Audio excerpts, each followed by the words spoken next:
So, guys, yesterday we have discussed about multiple networking parts, multiple networking components.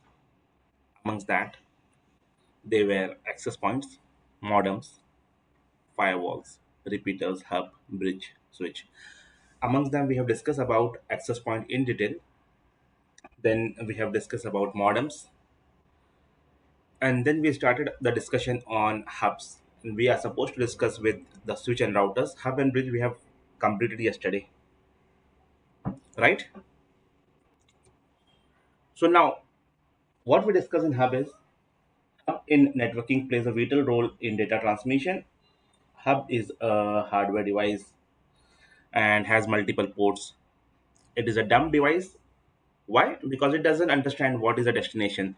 Whatever it takes in, it just give out to all the connected devices. And now the devices, depending upon the packet destination IP, it decides that whether the packet has come for me or not. Additionally, we have seen that in hubs, two devices cannot communicate at the same time or else there is a collision, and for that we have taken one example in the packet tracer. This was a design where we have seen that if I try to send a ping packet from pc0 to pc1, just hold on, let me configure the IP addresses over here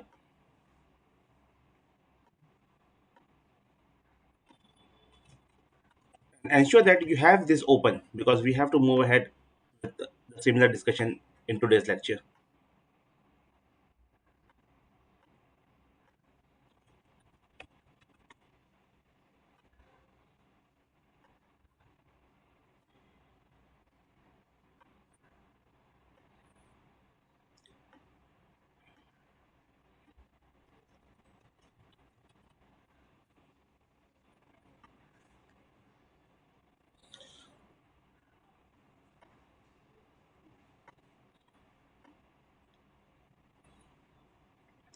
So what we have seen is yesterday, we tried to send the ping packets from PC0 to PC1, and we have seen that the ping was successful.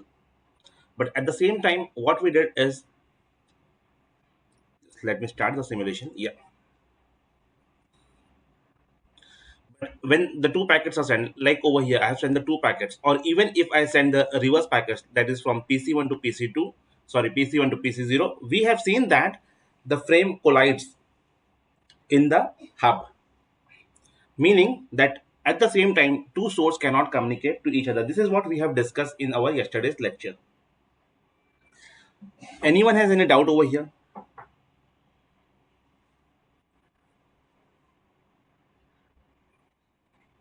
So you don't have any doubt, let's move ahead.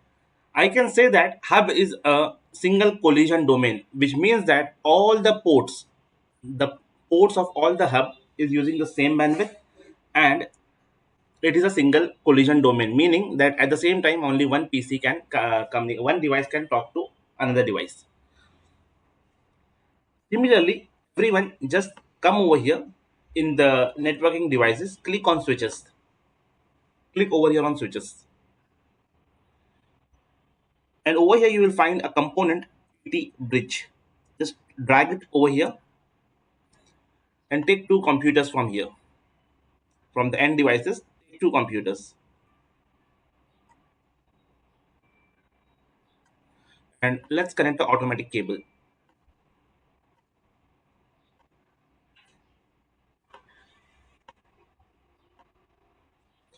and we will be giving the IP addresses over here.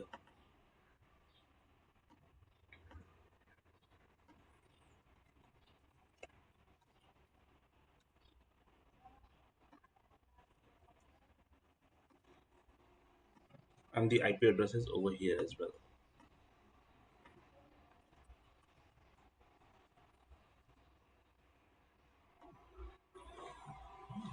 Now over here you might be thinking that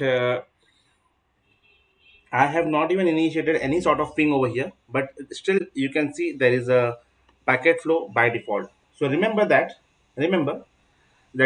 bridge is a kind of switch, and over here, like there are some functionalities of the switch by default.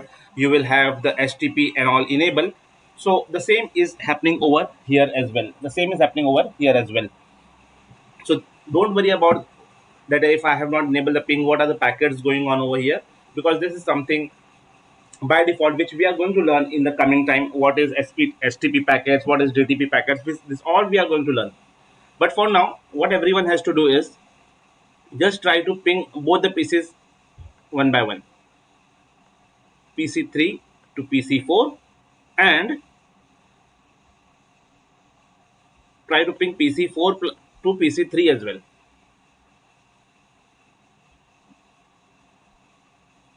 Like what we have seen in the case of hub, over here in the bridge, that is not the case. If you will see, the packets are moving, there is no collision on the bridge. The packets are not colliding to each other. PC3 is able to ping to PC4, PC4 is able to ping to PC3 at the same time. This is what we have discussed when we were discussing about the bridge concept. And we can say that in bridge, each port is a member of a single collision domain, meaning that at the same time, if multiple PCs will talk to each other, there will be no collision. Till here, everything is clear, or anyone has any doubt?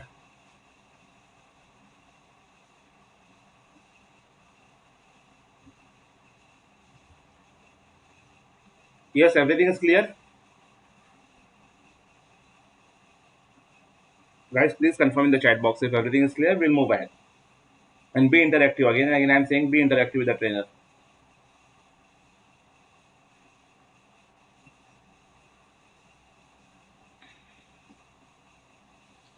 Okay, then moving ahead with the discussion, we will be discussing about switch.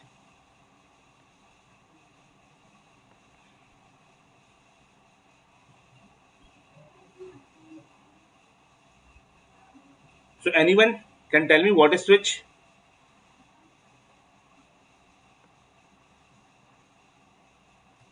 What is switch?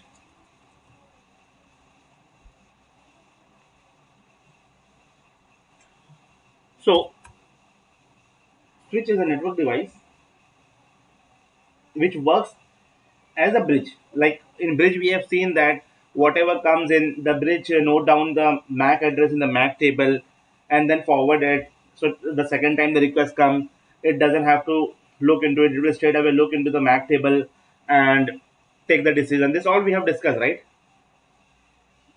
But there was one limitation in the bridge which I didn't told you at that time. Let me tell you now. Bridge by default is the one network. In bridge, you cannot break up the networks. Like all the devices which will be connected in the bridge will be belonging to one network. But the major difference between the bridge and switches, in switches, within one switch, you can create multiple logical switches. In switches, you can create different subnetworks. Meaning, meaning, now let's say, for example, in the bridge, let's say, for example, you have one network which belong, let's say 192.168.1.1. Then there is one PC 192.168.1.2. You have PC 192.168.1.3. Over here, all the PCs will be belonging to one network. But when you talk about switches, it is something you can create multiple networks, and that is nothing but called as VLAN, which we are going to discuss. It is an advanced topic, and it is going to take 4 to 6 lectures for us to just understand the VLAN concept. But for now, just understand that in switch you can create multiple network. Just forget what is network and all. But for now, just understand that in bridge, all the devices will be connected to one network. In switches, you can break up the network. You can create different subnetworks, which is nothing called as subnets. And subnetting we are going to discuss in next to next lecture. Just try to understand the basic of the switch. Switch is a network device, and multiple networks can be created in the switch. Switch has many ports, like similar to hub or bridges, the ports are limited. Hub comes up to 4 port, 8 ports, or you can say that bridge comes for 2 ports, 4 ports. But this is not the case with switch. Switch comes with many ports. When I say many ports, mean how many? It can be 8 port switch, it can be 16 port switch, it can be 24 port switch, 48 port switch, and then there are some modular switches, meaning that you can add the module and increase the number of ports. Now let's say for example there will be 6 modules. Module is nothing but a frame or card that we will see in the pictures how the switch looks like, the modular switch looks like. But yes, each card can have 48 port, and you can go up to around 300 and 300 plus ports in the switches. So switches has many ports. So how the switch works? How the switch works? Consider this as a switch, and then there are two PCs connected to the switch.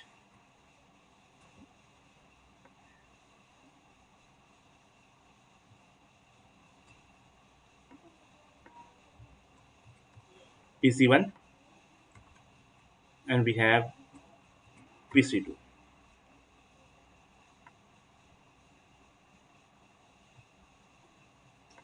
This is PC2. Two switches, two PCs are connected to one switch. Now, when the data arrives at any port, let's say the data arrives from PC1 and this is port 1 and PC2 is connected to port 2. When the data arrives at port 1 of the switch, the destination address is examined. The switch will examine that this PC1 traffic which has come to me, the request has come to me, PC1 wants to talk to PC2. So what is the destination address? It will examine the destination address.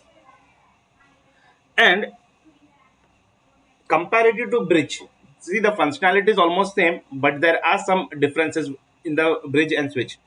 In bridge, it doesn't check for any error. Now let's say for example the request has come from PC1, and if there is any kind of error, the bridge is not capable of checking those errors, but switch is capable.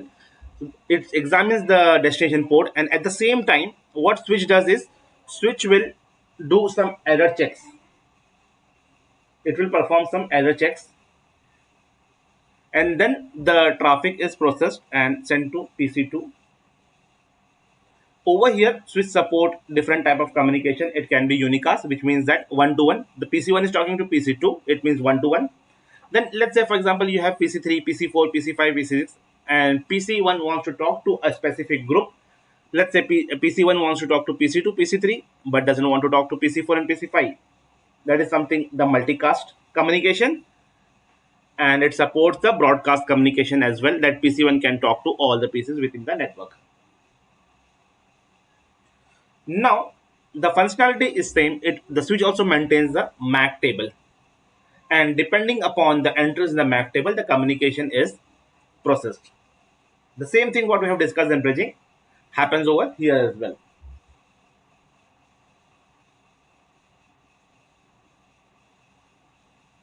And similar to bridge, over here also, what happens as soon as the traffic is received? As soon as the traffic is received, the initial packet is broadcasted, and then once the MAC table is maintained, then the switch what the switch will do, switch will be sending the data to a specific device only and not to all other devices. First time it will broadcast, second time it will be unicast.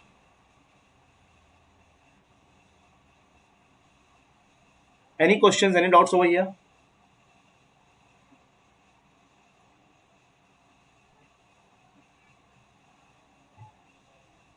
Or everything is clear? Okay.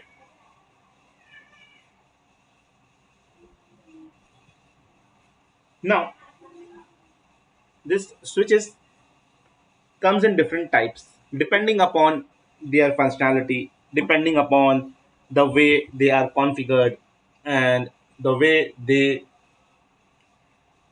works. In that way the switches are differentiated on the different types, but the basic functions always remain same, whether it is a layer 2 switch or a layer 3 switch or any kind of switch. The basic functionality of the switch will always remain same. So they are categorized as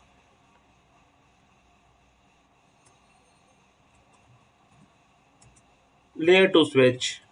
There are these are kind different types of switches. Layer 3 switch,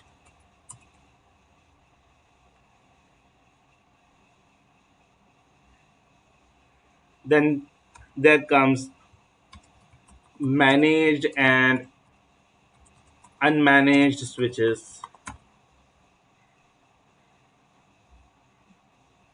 So now, what is layer 2 switch, layer 3 switch? At this time, if I will try to explain, you will not understand because you don't know the layers, OSI model, and all. For that, we have to discuss the OSI layer, and then at that time, we will discuss what is layer 2 switch, what is layer 3 switch. And the OSI layer, I have not explained you till now, and there is a specific purpose. If you will go to many of the institute, what they do is they start with the OSI layer, and when I will start with the OSI layer, and if I say that, see, the switch works on layer 2, the router works on layer 3, hub works on layer, the question that will come to your mind is, what is router, what is switch? That is the purpose. I have taken all the basic concepts first, so that when in OSI layer, I will tell you that a router, switches. So you should be aware of at least what is a router, what is switch, and so on. But we will discuss manage and unmanaged switch. Now, in within the switches, see, by default, when you unpack the switch and you plug the cables and you connect the pieces, by default, the pieces will communicate to each other. Okay, you don't have to do any kind of configuration. By default, your PC1 and PC2 are connected to a switch, and by default, as soon as you unpack the switch, you power on the switch, you plug one cable to PC1, you plug one cable to PC2, you have the IP addresses within the same network. PC1 will communicate to PC2, PC2 will communicate to PC1. But irrespective of any switch, whether it is a layer 2, layer 3, manage and manage, irrespective, it will communicate. You plug the cables, the ports will come up, and the PC will communicate to each other. But in the market, there are managed and unmanaged switches, and it's very simple. Managed switches, when you say that, let's discuss unmanaged first. When you talk about unmanaged switch, it is a basic plug and play network device. You just power on the switch, plug the cables, and the communication is established. Over here in unmanaged switches, there is nothing more to do. You cannot do any kind of configuration or anything. You cannot manage the switch basically. You don't have any choice for the configuration, or you don't have any advanced function, or you cannot do any advanced level of configuration. And we are not going to touch unmanaged switches in our practicals also. Whatever we are going to do a practicals in the coming time will be on the managed switches. Managed switches is something which has multiple functions. You can configure VLAN, DSCP, STP. These all concepts are there in the switches, which we are going to do the labs. We will be doing a lab together. So all this advanced level of configuration we are going to do on the managed switches. So managed switches are something which can be managed, which you can do a configuration and you can manage those switches. That is managed switch. Unmanaged switches are something which are coming as a plug and play, and you cannot do any kind of any sort of configuration over here. Clear? No. Layer 2 switch and layer 3 switch we will discuss when we will be doing the OSI layer.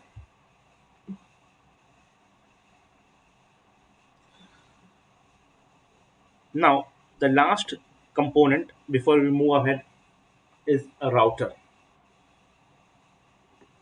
Yes, anyone can tell me what is router?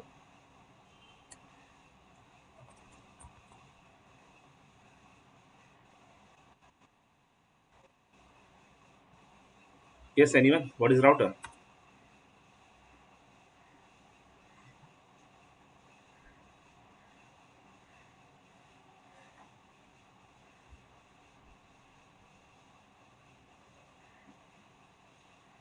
Okay.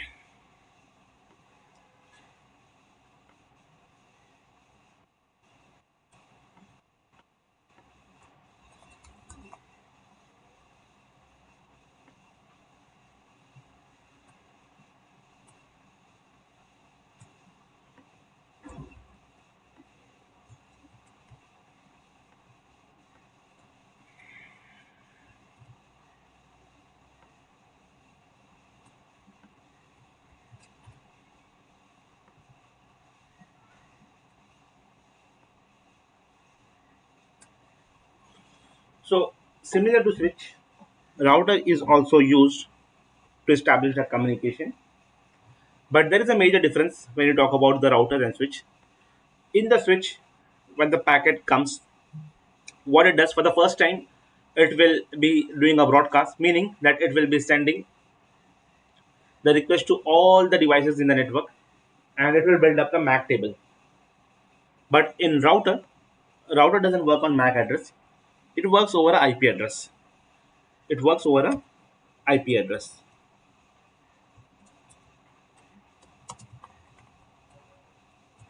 It works over a IP address. And like switch makes the MAC table, router makes the routing table. Over there in the switches, MAC address entries are made.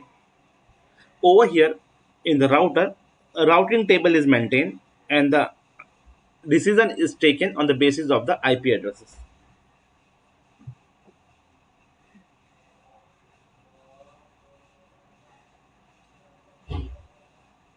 Now, how the router works? As soon as the request comes from PC1, let's say PC1 want to talk to PC2. As soon as the request comes and it comes on the port of the router determines the packet path by examining the destination IP. What is the destination IP?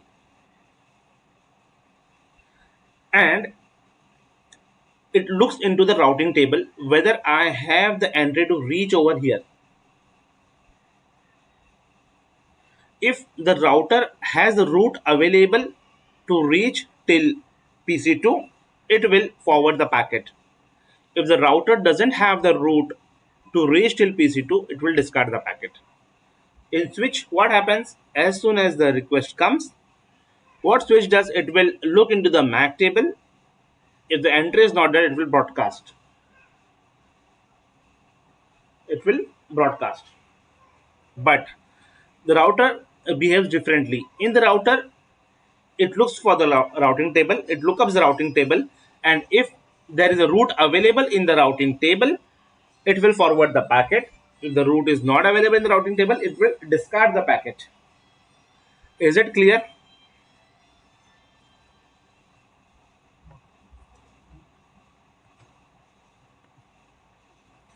Any questions, any doubts?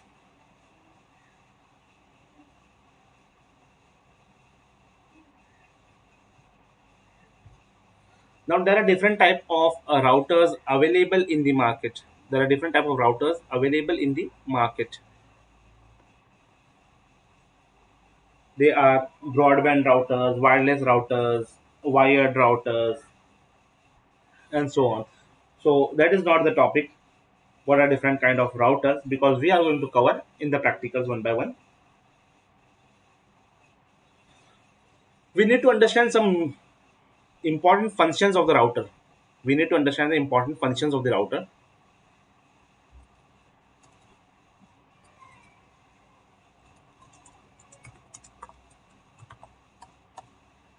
Functions of the router.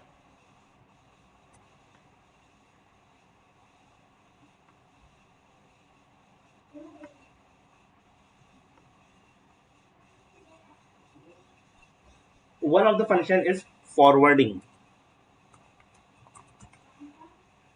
See, the router will receive the packet as we have seen in the example over here. Let me put it again.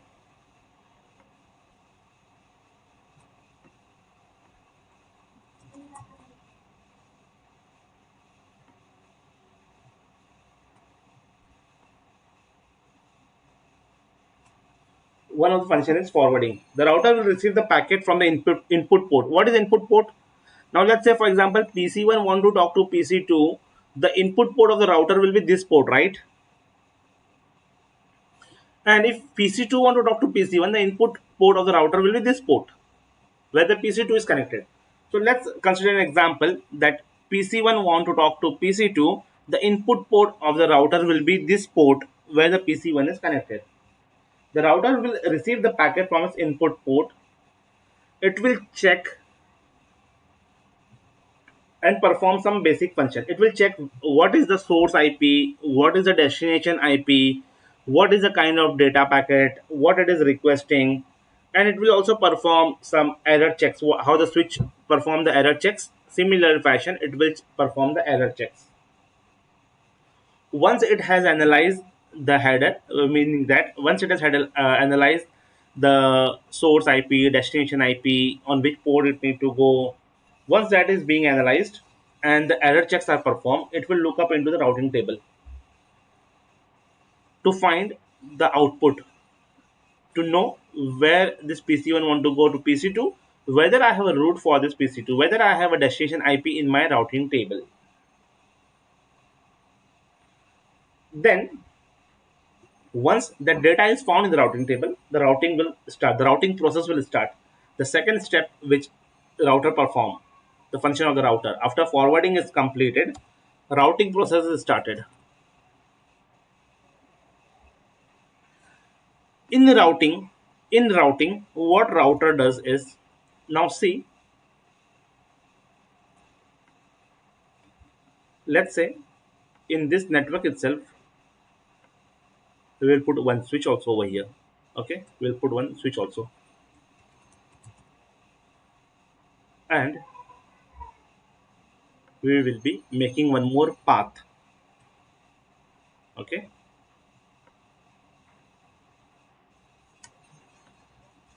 now the routing function process will start over here. The router will see, okay, I have the route to reach to PC2, and over here in this diagram you will see that to reach to PC2 there are two paths. One is this path and another is via switch. Now the router will decide which is the best path to reach to PC2. If I want to go send this PC1 packet to PC2, the PC1 request to PC2, which is the best path, whether this is the best path or this is the best path. Now how it decide the best path, this we will discuss in the labs, not over here, because now we are just understanding the basics of the routers. So according to you, can you please tell me which is the best path, the path connected to PC2 or the path connected via switch? Just in general. I don't I'm not expecting any technical knowledge from you at this moment, but I just need a general overview. Which is the best path according to you in general?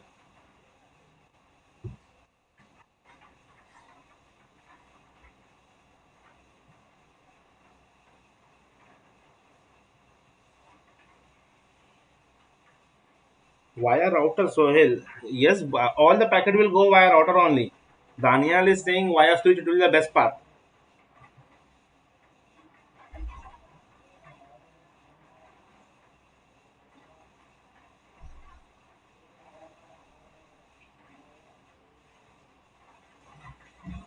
Okay, so this will be the best path.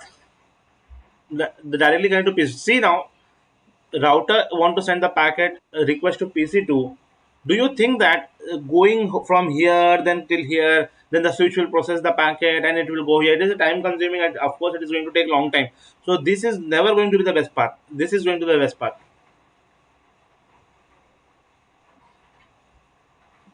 So then the router will decide that on which path I have to send this request. So router will be doing a routing process. It will decide the best path, and the request will be routed.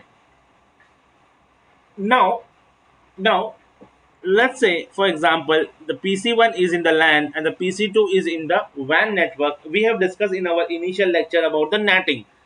Then after the routing path is completed, and if the NATing is required to forward this packet, then the NAT will come into the role. What is NAT? We have discussed already. I will not discuss over here again. The NAT function is performed, and the routers can be configured with firewalls and other security features to protect the network from unauthorized access. Now, let's say, for example, there is something called access list. Access list means you are defining that you can reach, the router can communicate to a specific network, but at the same time it cannot communicate to other network. Now over here we have PC2. Let's say we have one more PC over here. Let's say we have one more PC over here, which is PC3. and I will connect this to the router. And let's say instead of PC1 want to talk to PC2, now PC1 want to talk to PC3. But as an administrator over here on the router, I have defined a access list saying that yes, PC1 can talk to PC2, but PC1 cannot talk to PC3. In this scenario, if I have configured an access list saying that PC1 cannot talk to PC3, what will happen? The PC1 sends a request, router will analyze the header, it will check what is the source port, what is the destination port. Once the router has checked for the source port and the destination port, so it will say that okay, fine, the request has come from PC1, it want to go to PC3. It will look for the routing in the routing table. In the routing table, it will look for the routing table. It will say okay, fine, this is the best path. Once the routing path is completed, it will check whether the netting is required. Not required, okay, it will skip the netting part and then it will move to security. On the security, it will check the permit list, whether the request is allowed, whether the administrator has allowed the request or it has denied. Being an administrator, I said that I have configured an access list. Access list means a list where you are defining the access, saying that this is allowed, this is denied. It will check for the access list that whether the PC1 is allowed to talk to PC3. It will see that PC1 is not allowed to talk to PC3. The request will be dropped over here itself. Now let's say the access list was set to be allowed. The access list was set to be allowed. The fourth function, which is security, is also passed. Forwarding is done, routing is done, NAT is, if applicable, is completed. Then comes the security, and if the security check is also allowed, then comes the QoS, quality of service, is one of the function of the router performs. This is something advanced topic, but let me brief you at the moment. Router has a function capability that router has the capability that it can prioritize the network traffic. It can prioritize the network traffic, meaning that if you have two paths to reach to PC2, you can prioritize that data X can go through this part, data Y can go through this part. This priority definition is possible in router. How it is possible, we are going to see. Although this is not the CCNA topic, but I have added in the content and we will see that also. How to configure the QoS, that we are going to discuss in the advanced topic. Any questions, any doubt in router?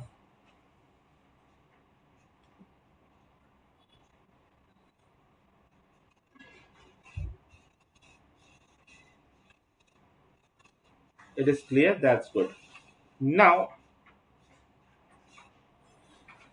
there is one small topic left before we go to a topic called OSI model, which is one of the very important topic, and it is again a long topic. So before that, we will be discussing about network topology types, and then we will move to the OSI layer.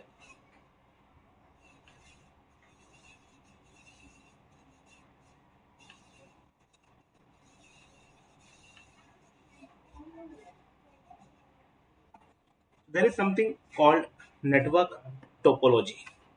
There is something called network topology. Anyone has heard this term, network topology? Okay, so what is network topology?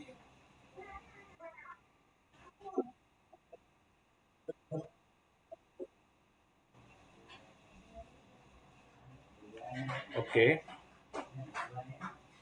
so network topology, it is not any technical term but a logical explanation how the way the devices are connected in a network. Network topology is the way devices are connected in a network.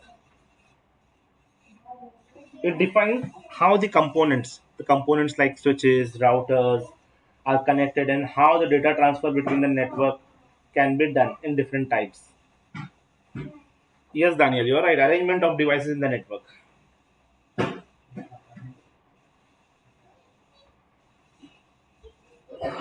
So, the two major categories of network topology are physical network topology Physical network topology. Just give me a moment. Huh? Okay.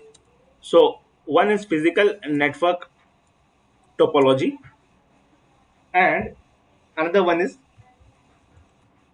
logical network topology. These are the major categories of network topology. One is physical network topology, and another one is logical network topology. Anyone can tell me the difference of physical and logical?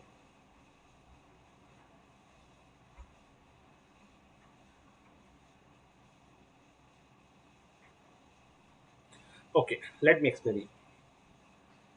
The physical, when you say physical network topology, it refers to the actual structure of the physical medium of the transmission. Actually, how the data transmission is happening between the physical devices, between the router, switches, and actual transmission. When you talk about the logical network topology, it refers to the transmission of the data between the devices, irrespective of the way they are connected. See, in the coming time, we are going to discuss about different tier of a network. So there are some standard designs, like the devices should be connected in this way. There should be a layer of the devices. This should be the approach. This should be a network design. In network design, we are going to discuss that as well. So the proper approach is required. If that is maintained and the flow is there, that is something called a physical network topology. A virtual understanding, like you connect the devices as per your wish. Like the best example is a home network. For example, you have internet line in your home, in the internet line which is terminated by your local service provider. Over there you have connected your devices in the way you wishes. That is something referred as a logical network topology. That is not a standard design, but yes, you need to connect to the network. You have made your own network. That is something a logical network topology, you can say, irrespective of the way devices are connected. But remember, the structure of the network is important. When you are designing the network, the structure of the network is very important. See, in your home network where you are connecting four, five, six mobile phones and four, five laptops and PCs, in such a environment, there is nothing going to harm you. If something goes up and down, nothing is going to happen much more over here. But when you talk about the corporate network, over there, the structure of the network is very important, and the proper functioning of the network is very important. And in your design, where when you're designing for the corporate network and all, over there the suitable topology is very important as per the requirement. What is the requirement? What is the bandwidth requirement? How efficient you want the network? Everything need to be considered, the uptime, and then you have to design the topology of the network as per the requirement of the customer.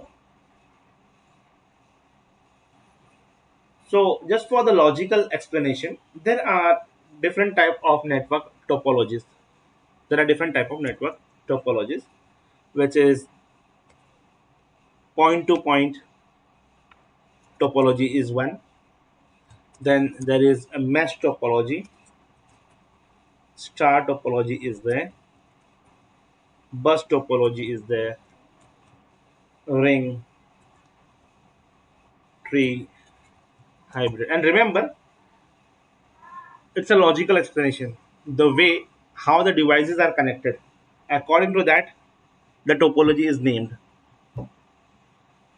So let's start the discussion one by one for this topologies.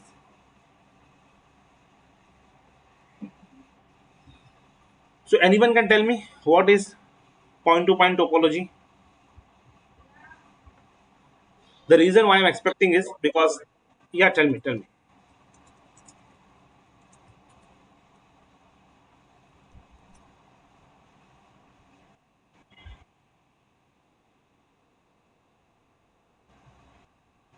That's right. It's a one-to-one communication. So this kind of topology is a type of topology that works on the functionality of the sender and receiver. One is a sender, one is a receiver, and it is simplest communication. It is something like, the best example which I can say is, you have two PCs. This is PC1 and this is PC2. These PCs are connected to each other. This is the best example of point-to-point topology. PC1 is connected to PC2. Then the another topology which comes is mesh topology.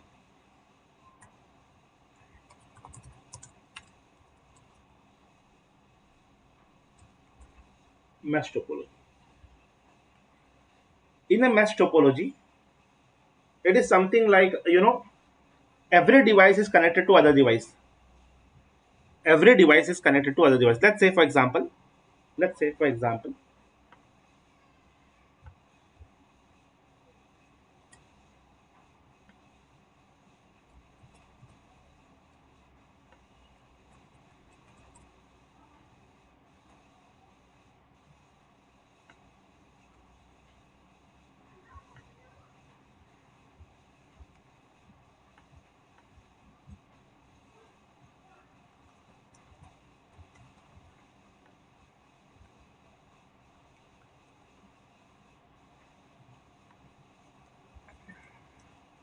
we have four devices over here.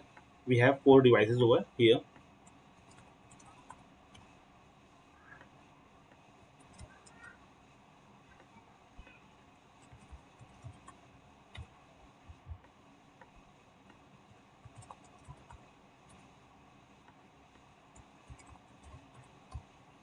So if you talk about the mesh topology, it is something, each and every device will be connected to each other.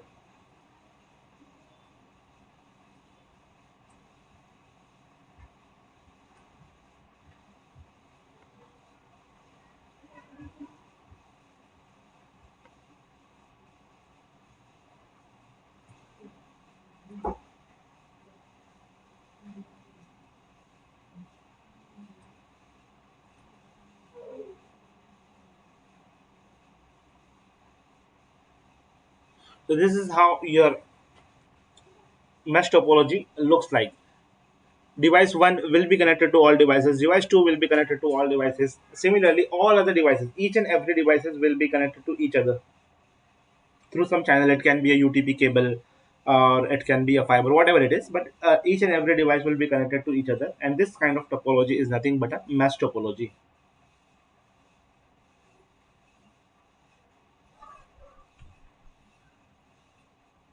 Then uh, some questions might be asked, like suppose the n number of devices are connected. The question is something, this number of devices are connected, so how many links will be there? This the connectivity is nothing but it is called as a link. So for this there is a calculation.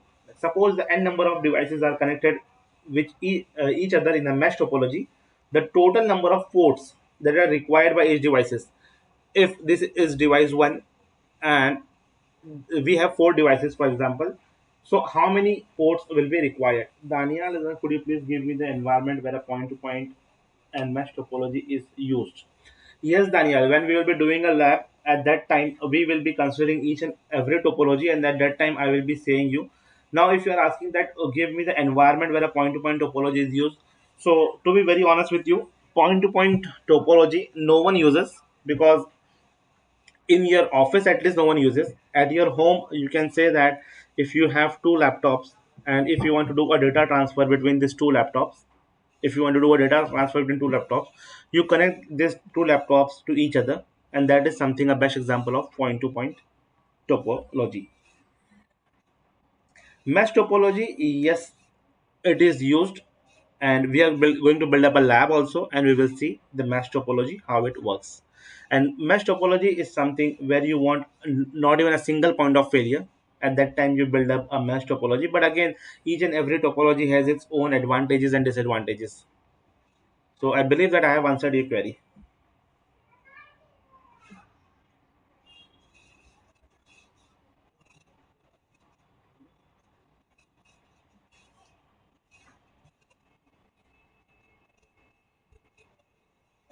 Now, now over here we have four devices, right? We have four devices. So how many ports will be required? That is the question that can be asked. So there are four devices connected to each other. Hence, the total number of ports required by each devices will be three, right? At least if there are four devices, the number of ports which will be required will be three, because device one will connect to device two, device three, device four. So the number of ports will be required on each device will be three.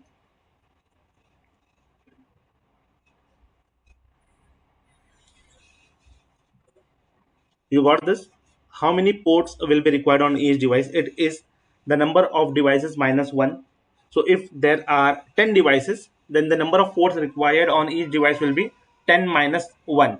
That will be 9. Is it clear?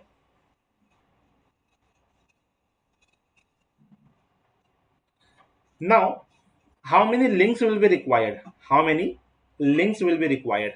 So there is a formula. There is a formula to calculate how many links will be required, and that is n into n minus 1 divided by 2, where n is the number of devices. So in our case, the total number of links that will be required is 4 into 4 minus 1, 4 into 4 minus 1 divided by 2, and the answer is going to come as 6. So if you will count these links, it will be 6. This is how the number of ports and number of links are calculated. If the question comes, if you have 10 devices, and how many ports will be required if you want to build up a mesh topology, the answer will be 10 minus 1, that is 9. How many links will be required? That is 10 into 10 minus 1 divided by 2, and it is in 10 devices, the 45 links will come. Over here, if we have 4 devices, the answer is going to be 6 links will be required. Is it clear? Any questions, any doubt over here?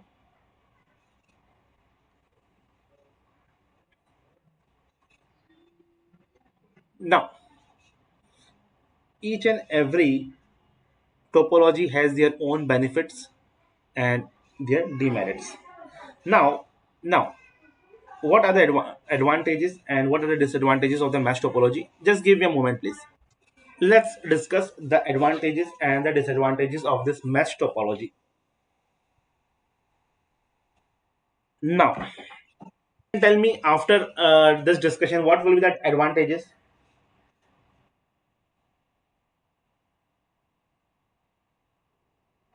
Okay, then tell me the disadvantage. Then we will discuss the advantage.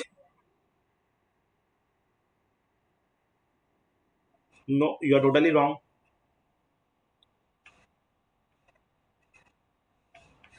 It is an advantage that if one device fail, then also there will be no network failure. Why? Because there are so many connectivities. Okay, let me tell you one by one. Advantages. Yes, advantage is high performance. The communication will be very fast between the node. It is a robust topology. Why? Because even if the one link fail, there are multiple paths to reach to the end device. So it is a robust topology, and the fault is diagnosed easily, provides reliable communication. That is one of the advantage. Then what are the disadvantages? Salim, can you tell me how it provides the security and privacy? Don't go on the Google. Yes, Salim, can you tell me please how it provides the security and privacy?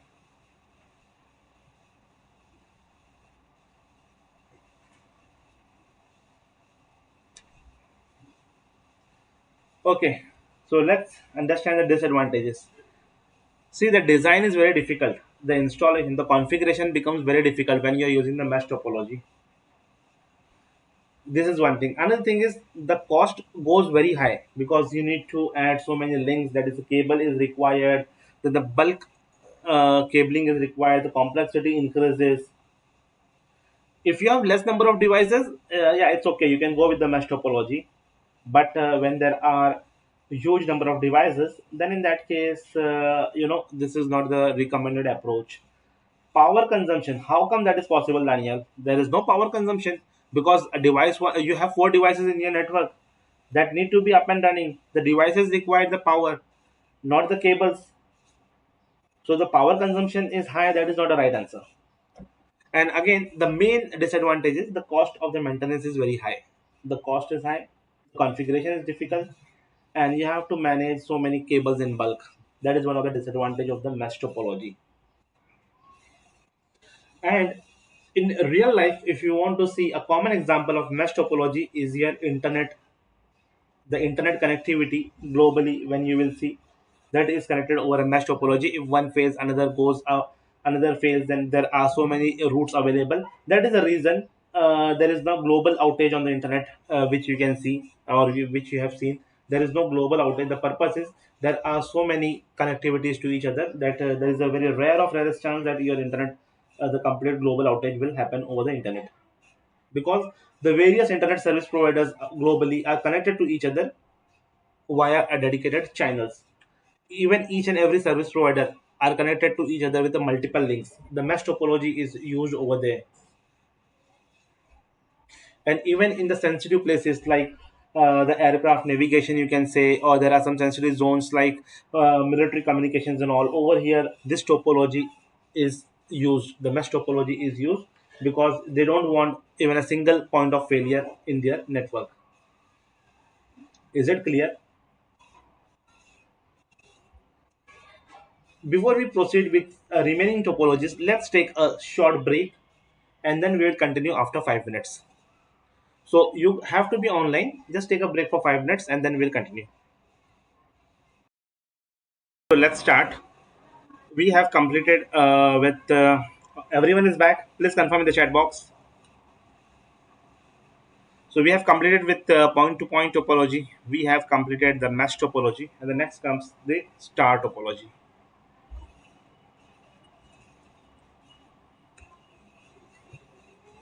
The next topology is star topology.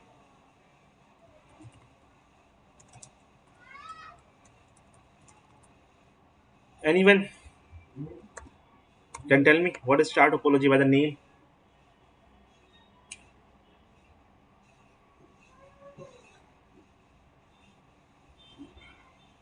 So in star topology, if all the devices are connected through a single networking devices, a single network devices is connected. It can be a hub or a router or it can be a switch. Okay, if it is connected through a single device, like I will just draw the topology over here. Let's say it can be any networking devices, any networking device. It can be a hub, router, or a switch. Okay, and to this specific network device, to this network specific network device,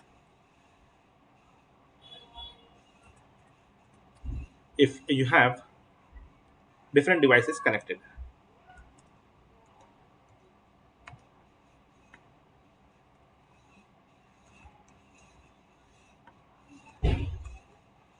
if you have different devices connected,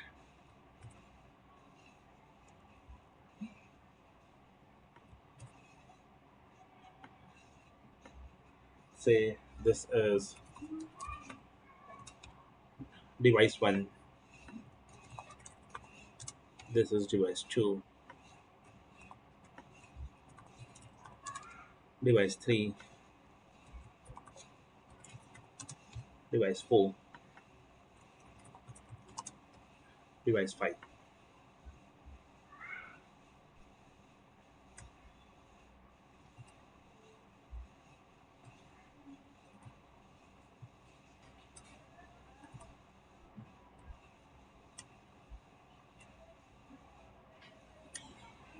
So to a single network devices, if there are different devices connected in such a scenario, in such a view, the topology is known as star topology. Now over here also there is some sort of calculation being done to decide that how many cables and all will be required. So if n devices are connected to each other in a star topology, then the number of cables required to connect them is also n. For example, if in our case there are 5 devices, so the number of cables that will be required will also be 5, meaning that each devices will require one port to be connected. So the number of ports will be equal to the number of devices, and the number of cable will also be equal to the number of devices. So if someone asks that in star topology, how many number of ports are required if you have 10 devices to be connected, the answer will be 10 ports will be required, 10 cables will be required. The number of devices is equal to number of ports is equal to number of cables. So the advantage is it is robust. And if one link fails, if one of the link fails, it will not affect the another link. Now, if the link to device 1 fail, it will not affect the communication between device 2, device 3, device 4 and device 5. And it is very easy to troubleshoot also. Fault identification and fault identification is very easy in this topology. Like mesh topology, which is very expensive to build up, star topology is very cost effective. Then, if you talk about the disadvantages of the star topology, there is a few disadvantages on the star topology. If you will see that this port is connected to device 1, and if in case this links fail, if this link fail, then in this scenario, the complete communication will stop. Like in mesh topology, if one of the link fail, the device will communicate through some other path. But over here, if one of the link fail, the communication to that specific device will totally stop and the device will be isolated from the network. Is it clear?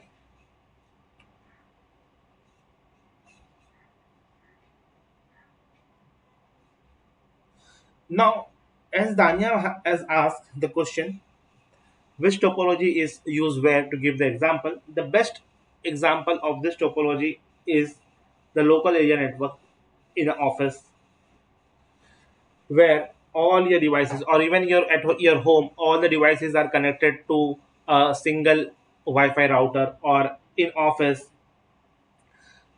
a specific network or a specific floor network is connected to one switch. That is the best example of the of this topology.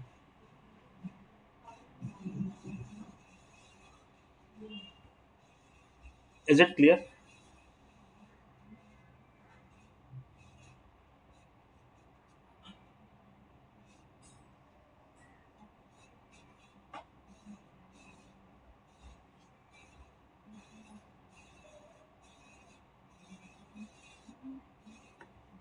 Now the next topology comes the bus topology.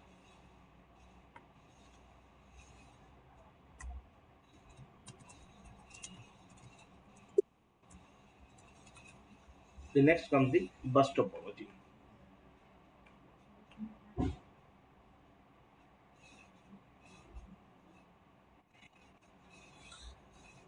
Now let's say, for example, you have a one network setup over here. You have a one network setup over here where you have network design over here. You will have multiple components, routers, switches and everything over here. You have a specific a complete network design setup over here. Then over here you have kept one switch, to distribute the network. And then you have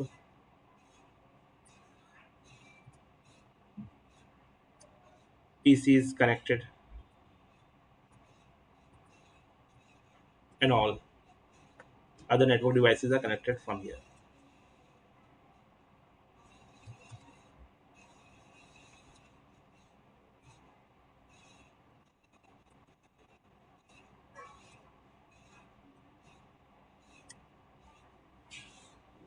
And over here you have one cable, which is, and all these devices, everything is dependent on this specific cable, where each and every computer and network devices is connected to a single cable. If you will see that this is a complete network design, you have multiple network components over here, everything is working. Then you have distributed the network, you have put one switch on a specific location, and then all the devices are connected over here. And you will see that this all devices, this switches and all the end devices over here are dependent on this specific, this one single cable. Such topology is known as a bus topology. So bus topology is a network type in which every computer and network devices is connected to a single cable. Then again, there are some advantages and disadvantages. Over here, you will see the single cable. Using a single cable, the entire communication is established. So the cost of the cable is less compared to other topology, but it is used to build up a small network where you have a small network setup. If you want to extend, you connect a single cable on a specific switch and you distribute the network from the specific switch using a single cable. And such topology is nothing but a bus topology where the cost of the cable is also very low. And the disadvantage is, what is the disadvantage? If this single common cable fails, the complete network over here will go down. This is one of the disadvantage.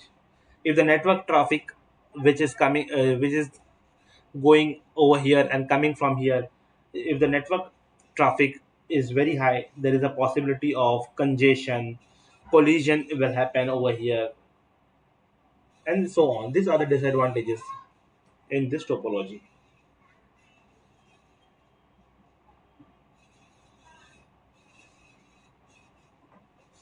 Now there is something called a ring topology. There is something called a ring topology.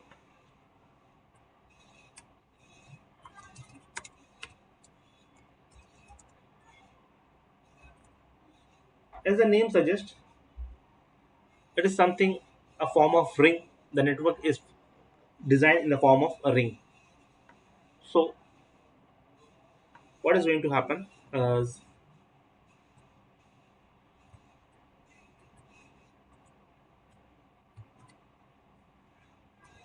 you will be having,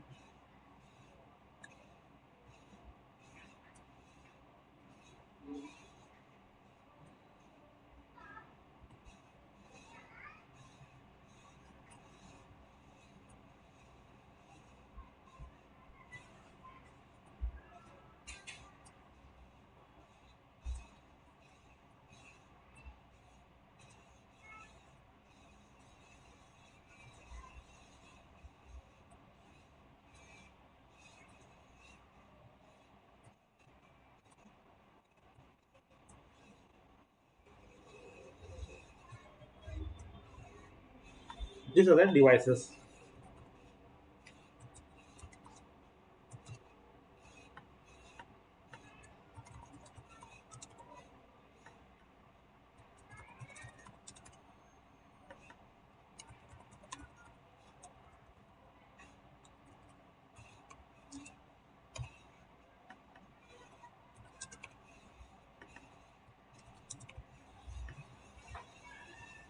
It forms a ring. In ring topology, the devices are connected in such a way that it looks like a ring.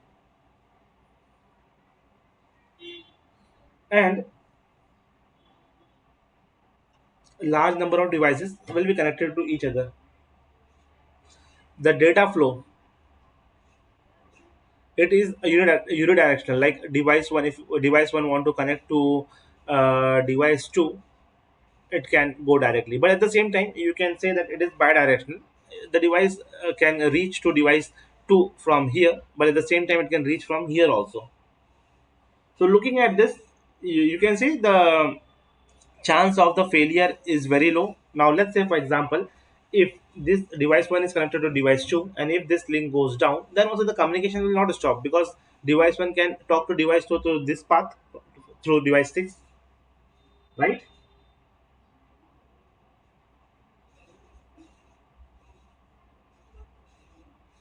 So the advantage of this topology is the data transmission is high speed. You have a very good speed or the data transmission. Like we have seen in the bus topology, that if the network traffic goes high, in that case there is a possibility of collision. But over here in the ring topology, there is no chance of collision, because you have multiple paths over here. And the disadvantage is, now let's say these are six devices connected, so it looks like very, it is very good and it is looking very neat and clear. But let's say if you have 100 to 1000 of devices connected, then just imagine how the ring topology will looks like, and what will be the chance of failure, and if there is any kind of failure, how it will be difficult to troubleshoot. So the troubleshooting becomes very difficult in this kind of topology. Is it clear? Any questions, any doubt?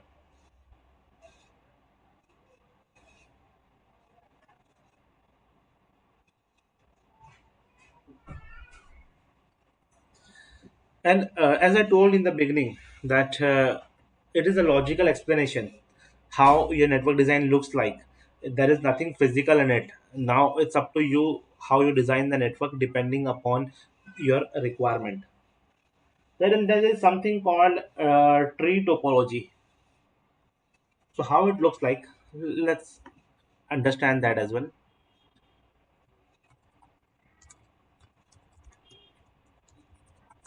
Tree topology is something like, let's say for example,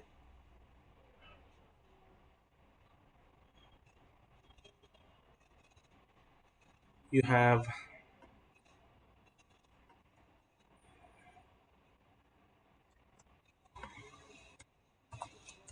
let's say you have a router in place.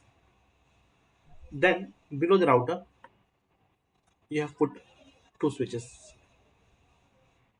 Below the router, you have put two switches. Then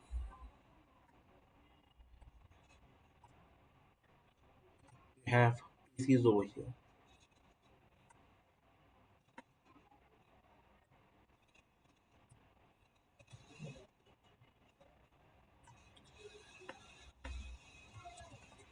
This is switch 1.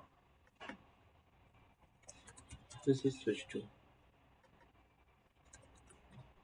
PC 1, PC 2, PC 3,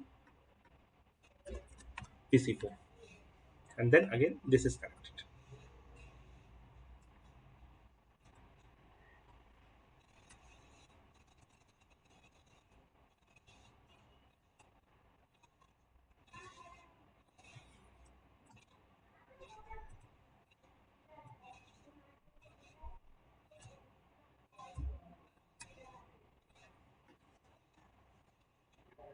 So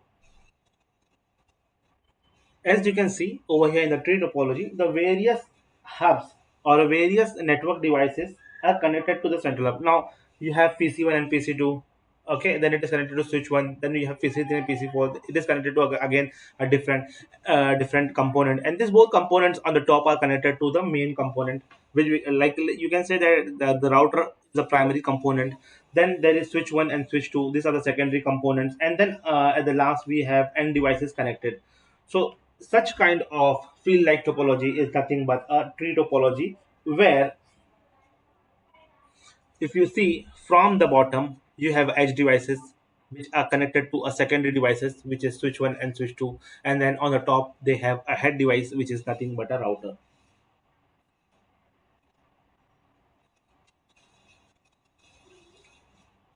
So as you can see, you can segregate the load of the network. Okay, and all the devices are connected to the central devices. via some secondary devices. In such topology, the troubleshooting become very easy. In the real life environment also, you will see this kind of topology in many places. Because let's say, for example, if there is any impact on this side of the network, you have to do nothing over here. You will do troubleshooting over here. The troubleshooting area becomes smaller, and for administrator, it is very easy to rectify the fault or any kind of error detection, and error correction is possible very easily over here. Then again, there comes a disadvantage. Let's say, for example, if the router itself failed, if this the central hub, this router itself failed, the entire network will go down. The entire network will go down. But again, in real environment, what you are going to do is you will be putting, instead of one router, you will put two routers, and you will be configuring something called high availability. High availability. You are going to configure over here. Meaning that instead of one router, you will put two routers. So even if one router fails, then the communication will not stop, and in that way, you can just overcome this disadvantage. The common example of this tree topology is the hierarchy in the larger organization. In almost all the larger organizations, this kind of topology is being there.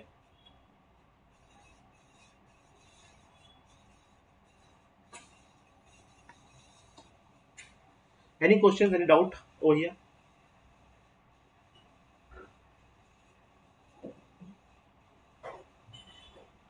Then finally, there is something called hybrid topology. So hybrid topology is nothing but when you design a network, taking multiple topologies at one within your network. At one side, what you have done is to a central hub, like to a one switch, you have connected multiple devices. Then you have extended that network to the another department through a single cable. And then again, what you did furthermore, you have put one router for the distribution, and then from there you have taken two switches. In this way, means you have clubbed all the topologies. You have clubbed the tree topology, bus topology, star topology, and you have built up one network that is nothing but hybrid topology. So a hybrid topology is the combination of all the various type of topologies we have studied above. That is tree, star, bus, ring. You have being a network administrator, a network designer. You have what you have done is you have built up your own network considering all the topology. You have mixed all these topologies and built up one new topology that is nothing but a hybrid topology.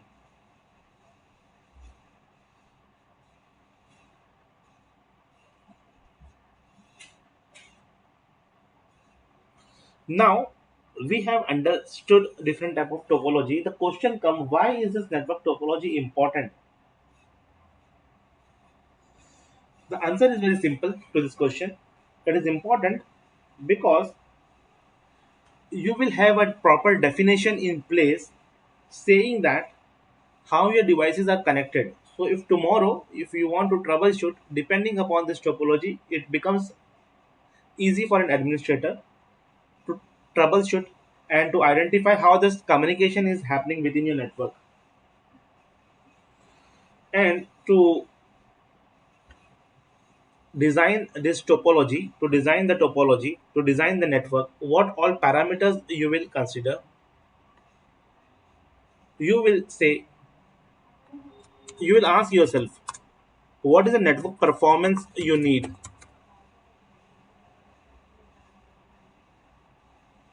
What is the network performance? How your network should perform?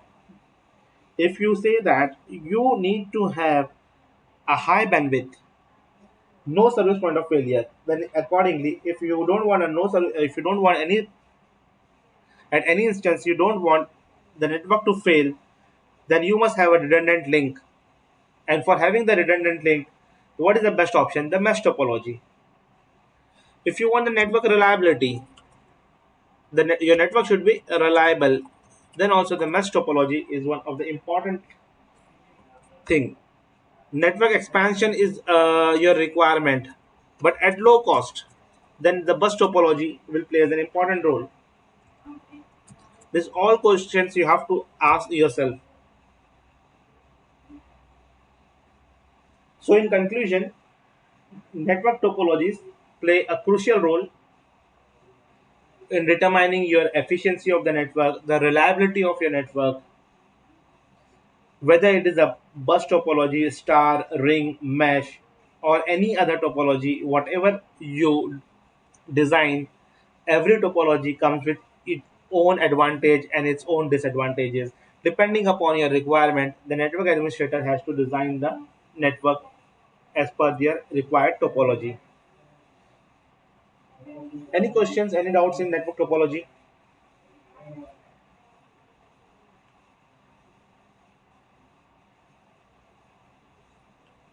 Daniel, this you cannot say that what is the most reliable topology preferred. Now it depends upon your requirement, how reliable network you want, whether you can bear a downtime, whether you have a cost availability, you have a budget. Now see, if you have a budget available with you, you will always go with the mesh topology. Why?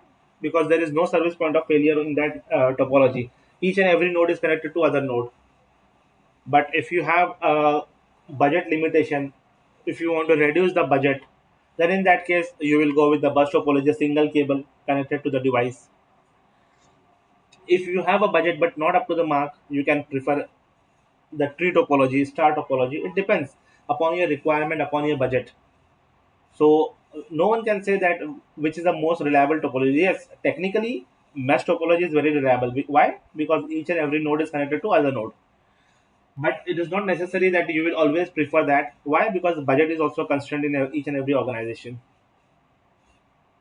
Is the doubt clear?